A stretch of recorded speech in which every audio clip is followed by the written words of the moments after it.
I've heard it said that scooters are for men who want to ride bikes and feel the wind on their vagina.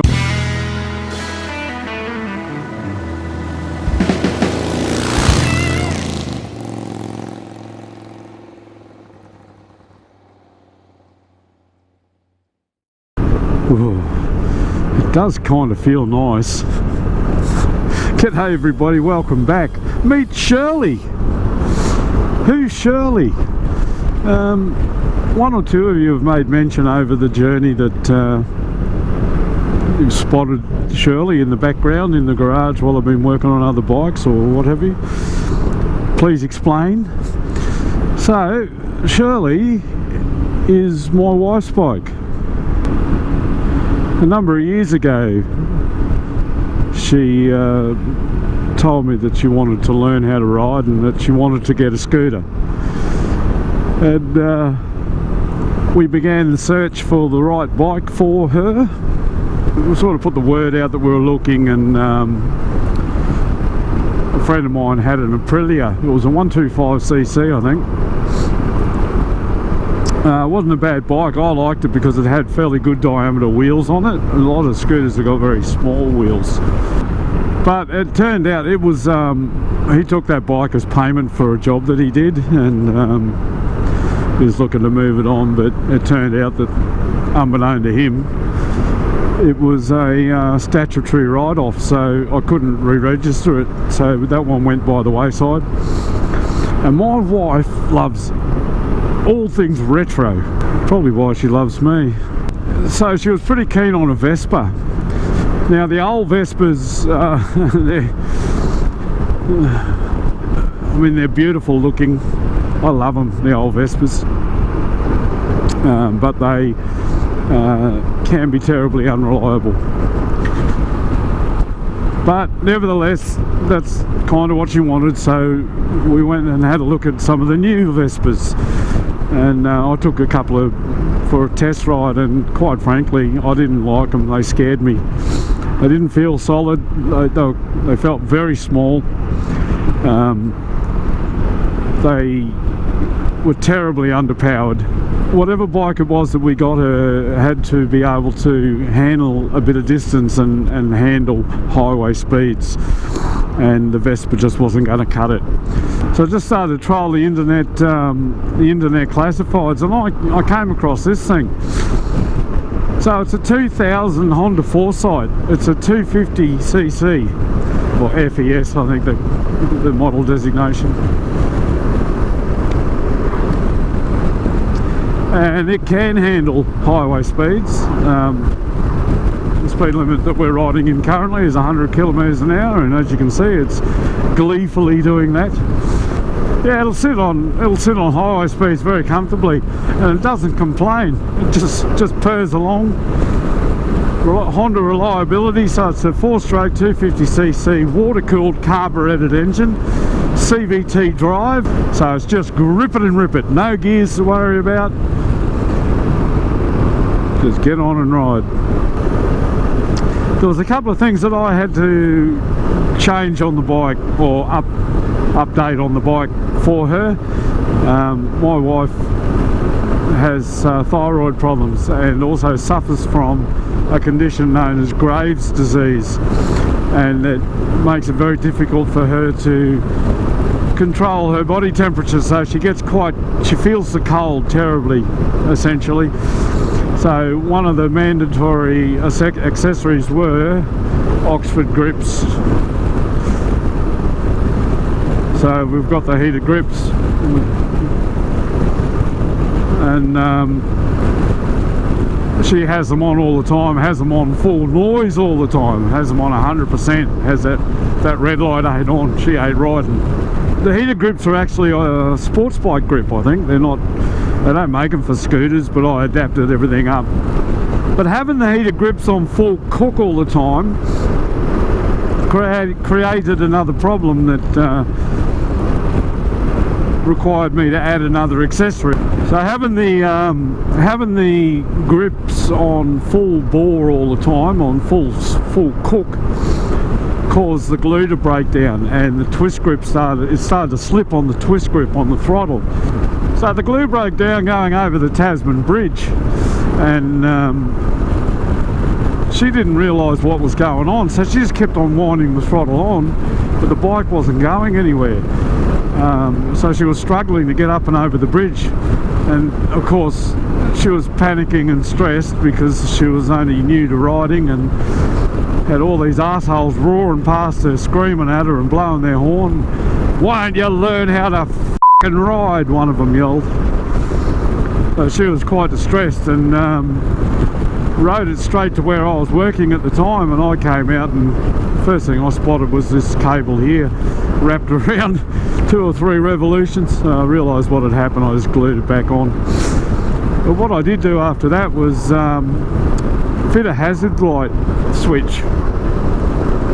So this just latches, you essentially turn your indicator on, press the hazard button, and they both flash, and you just cancel your indicators and it's all done.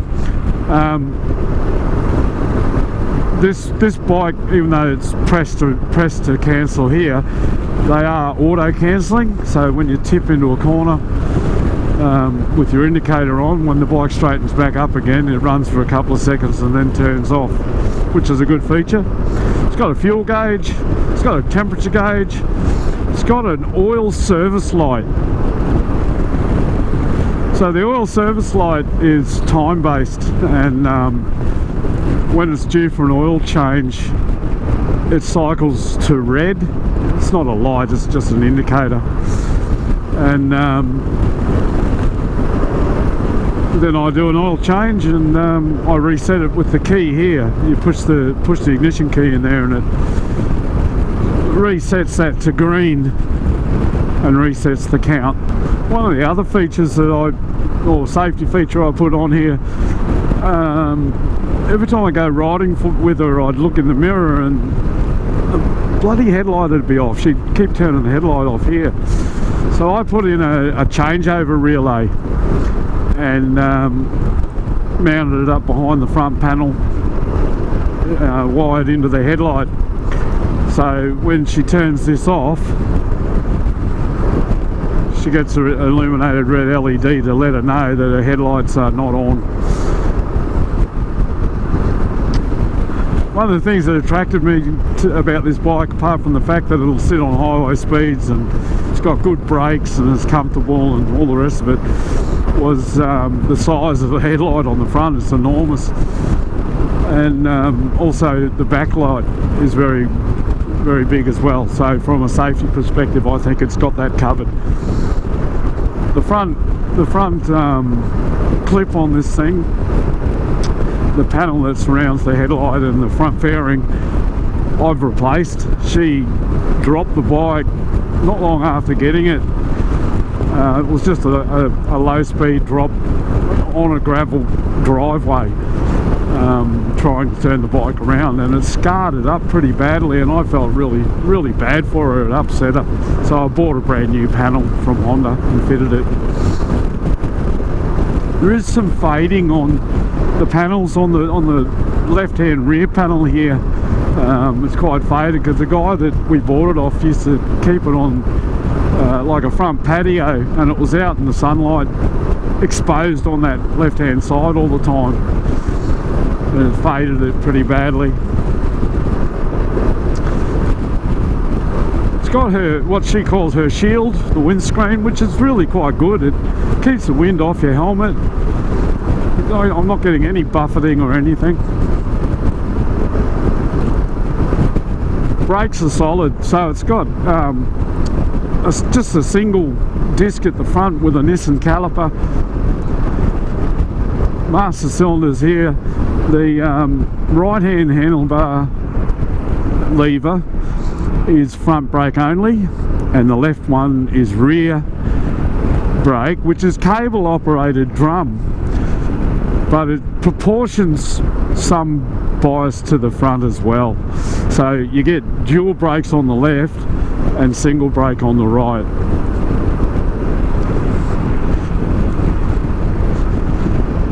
Good mirrors. It's got centre stand as well as side stand. The seat's really comfortable. It's you rest your back of your butt against this here. It's got plenty of room for a pillion with grab rails and pillion pegs as well. It has a handbrake function, which is useful.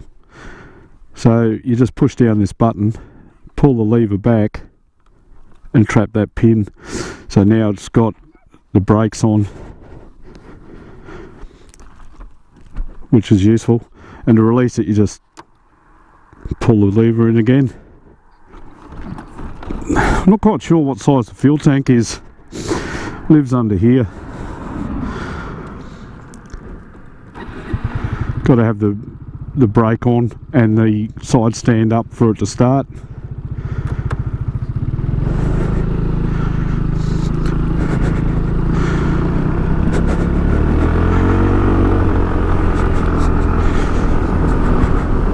And it just works because Honda. You can have your feet wherever you want them, cruiser style, slightly forward, slightly back, whatever blows your hair back.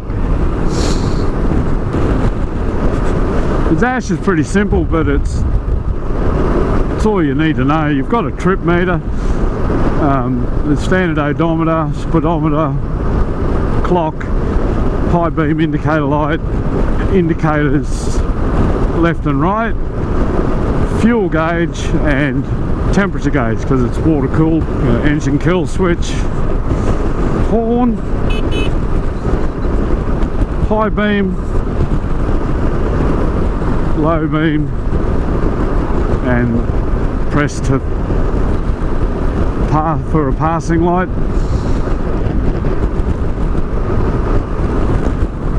Had to have lots of storage.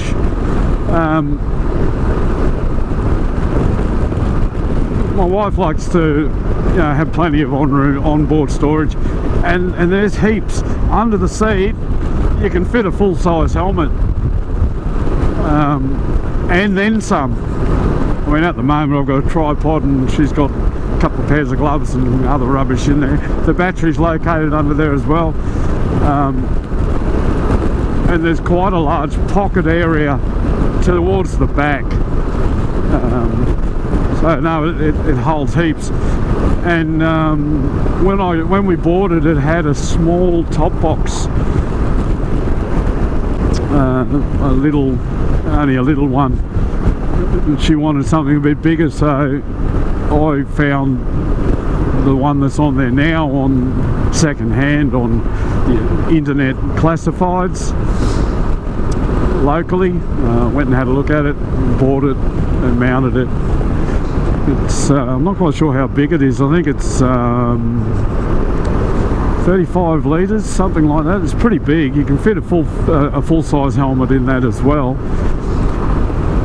So she wants to be able to put, lock her helmet and her jacket and handbag and whatever have you not away.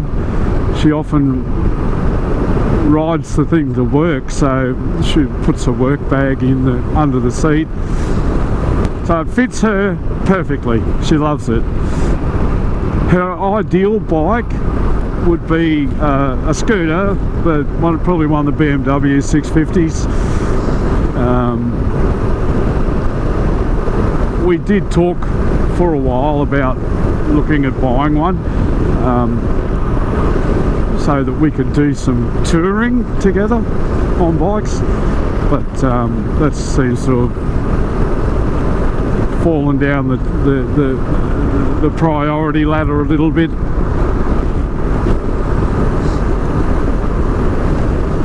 So for now, it's Shirley. She's had it for a few years now. She toyed with the idea of selling it there for a while, and we were looking to raise a bit of cash, and I sacrificed my CB 450 rather than see her sell this, because I know that she would never buy something else if she sold it. So I kind of made that choice.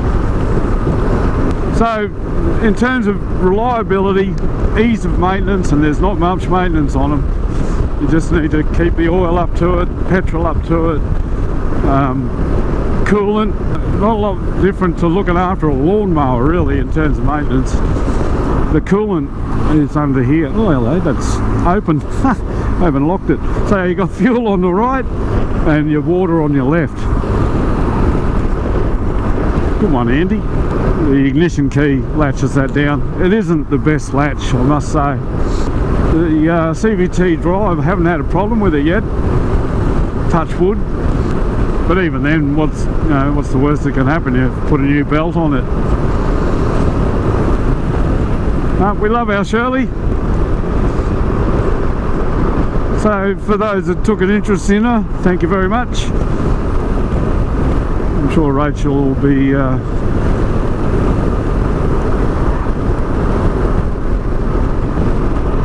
chuffed to see her getting her own airtime. She doesn't know I'm doing this today. But while I'm waiting for parts for the GS1000, I've got an opportunity to do this kind of thing, so why not?